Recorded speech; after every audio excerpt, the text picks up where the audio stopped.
नमस्कार, मी पंजाब तक महाराष्ट्रातल्या शेतकऱ्याला सांगू इच्छितो की राज्यामध्ये 12 तारखेपासून जवळपास 12 पासून 20 पर्यंत राज्यात भाग बदलत पावसाळ्यासारखा पाऊस पडणार आहे म्हणून हा अंदाज लक्षात येतात।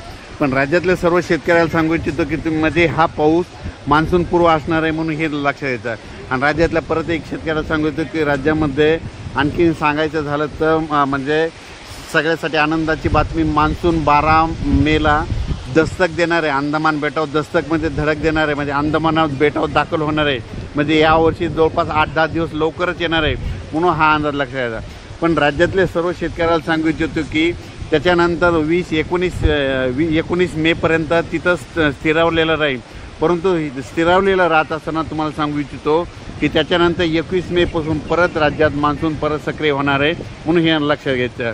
21 मेपासून अंदमान बेटावर परत मान्सून सक्रिय होईल।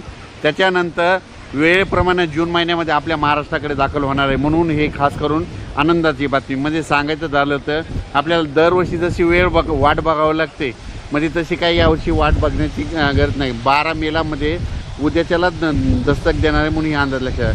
पण राज्यामध्ये मात्र 11 मेपासून ते 20 मेपर्यंत दररोज भाग बदलत पावसाळ्यासारखा पाऊस पडणार आहे म्हणून हा अंदाज लक्षात घेतात। सर्व शेतकऱ्याला आनंदाची बातमी की ऊसाला तुमचे 2 पाणी वाचतील असा पाऊस पडणार आहे, ऊसाच्या सऱ्यामध्ये पाणी साचेल असा पाऊस पडणार आहे म्हणून हा अंदाज लक्षात येतात। खास करून ही ऊस शेतकऱ्यासाठी आनंदाची बातमी म्हणून लक्षात येतं। पण हळद आणि कांदा शेतकऱ्यांना की विनंती की तुम्ही तुमचं जसे वेळ भेटेल तसा कांदा काढा, कारण की राज्यामध्ये जवळपास 30 मेपर्यंत असा दररोज 2-2 दिवस भाग बदलत आज या भागात उद्या त्या भागात पाऊस